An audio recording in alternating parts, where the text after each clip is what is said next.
पाकिस्तानियों की जेब में खेलना बांग्लादेश की मजबूरी हो गई। फॉरेन अफेयर के एक्सपर्ट सुशांत सारेन बोले, बांग्लादेश इन दिनों पाकिस्तान की जड़ों में फिर से खोज करने में लगा। जी हाँ दोस्तों, इन दिनों बांग्लादेश के अंदर जो घटनाएं घट रही हैं वो सीधा भारत को चैलेंज कर रही हैं। सबसे पहले तो एक अनएजुकेटेड रेडिकलाइज्ड लोगों ने शेख हसीना का तख्ता पलट कर दिया और फिर ऐसे लोग सरकार के अंदर बिठा दिए गए जो प्रो पाकिस्तान है, रेडिकल है और जिन्हें सरकार चलाने का अनुभव नहीं है। यही कारण है कि हर बीतते दिन के साथ वो जो भी कदम उठाते हैं डिजास्टर हो जाता है। कहीं लोग मर जाते हैं, कहीं मीडिया के संस्थानों को जलाया जाता है और कहीं जबरदस्ती प्रोटेस्ट करके हाई कमीशन के ऊपर टारगेट किया जाता है। इन सारी बातों के बीच बांग्लादेश की छवि पूरी दुनिया में बदनाम हो रही है और इसी के बीच भारत के फॉरेन अफेयर्स के एक्सपर्ट्स आए हैं जिनका नाम है सुशांत सारेन। और उन्होंने कहा कि बांग्लादेश आज के समय में पाकिस्तान की जड़ों में खोज कर रहा है कि बांग्लादेश कहां पर है। उन्होंने कहा कि बांग्लादेश आज पाकिस्तान की प्लेबुक प्ले कर रहा है।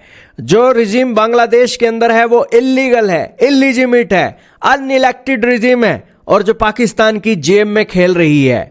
और इसी के साथ पाकिस्तानी बांग्लादेश की ये जो रिजीम चल रही है बांग्लादेश के अंतरिम सरकार के अंदर, उनको अपनी जेब में लेकर घूमते हैं। यहां पर रेडिकलाइज लोग कहते हैं कि भारत को बाहर निकालो, भारत को बाहर निकालो, लेकिन खुद पाकिस्तान की जेब में बैठे वो स्टेटमेंटें दे रहे हैं। दोस्तों, इसी के साथ आज की सिचुएशन ये हो गई है कि बांग्लादेश एक रिडिकुलस कंट्री बनता जा रहा है जो बेसिकली पाकिस्तान के हाथों में खेलकर ईस्ट पाकिस्तान के माहौल बनाने की एक चीजों को सोच रहा है। ये भारत से दूर होने की बातें बोल रहे हैं लेकिन खुद को ईस्ट पाकिस्तान के तौर पर इस्टेब्लिश करने की कोशिश की जा रही है मोहम्मद यूनुस के अंतरिम सरकार के द्वारा। क्या पाकिस्तान के इन हरकतों को क्या दुनिया नहीं देख रही है? और बांग्लादेश की अंतरिम सरकार मोहम्मद यूनुस की जो सरकार है वो बांग्लादेशियों के लिए एक बड़ा खतरा बन चुकी है। उन्होंने कहा कि रिपोर्ट्स तो यहां पर यह भी निकल कर आ रही हैं कि पाकिस्तान और बांग्लादेश बहुत जल्द एक डिफेंस डील के तौर पर भी सामने आने वाले हैं, जिसके चलते पाकिस्तान के जो जूते हैं बांग्लादेश की जमीन पर फिर से टिक सकेंगे।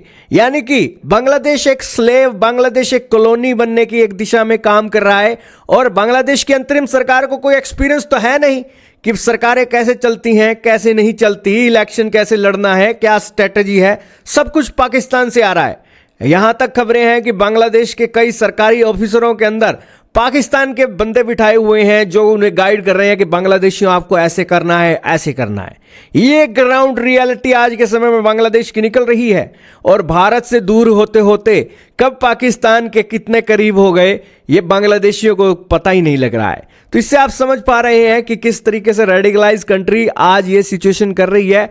लेकिन इसके ऊपर भारत के foreign affair expert Sushant Soren कह रहे हैं कि भारत को यहां पर देखना होगा कि बांग्लादेश के अंदर हम कैसी सिचुएशन कैसे डील करने वाले हैं इन लोगों को, क्योंकि ये कंट्री तो बेसिकली एक रेडिकलाइज कंट्री बनता जा रहा है और पाकिस्तान की स्लेव कॉलोनी फिर से बनता जा रहा है। आपका क्या मानना है कमेंट में बताइएगा।